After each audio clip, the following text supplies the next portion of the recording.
Uzun illərdən sonra Cəbrayıl şəhəri azad edildi. Cəbrayıl bizimdir.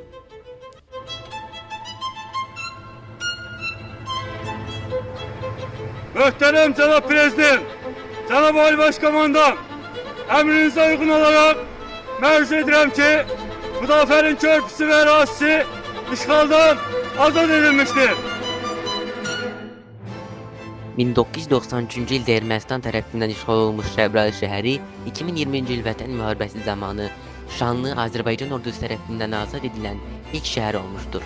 Bu səbəbdən hər il oktyabrın 4-ü Cəbrayıl şəhəri günü kimi qeyd edilir. Şəhərin adı xalq arasında övliya kimi tanınan Cəbrayıl atanın adı ilə bağlıdır. Tarix boyu bu torpaq müxtəlif dövlətlərin hakimiyyəti altında olmuşdur. 20-ci əsrin əvvəllərində Qıraqdın adı ilə də tanınmış bu ərazidə 1873-cü ildə Cəbrayıl qəzası yaradılmışdır. Rayon zəngin mədəni irsi ilə də seçilir. Burada Xudafərin körpüsü, məscid, mədrəsə kompleksi, qədim qəbristanlıqlar və digər tarixi abidələr mövcuddur.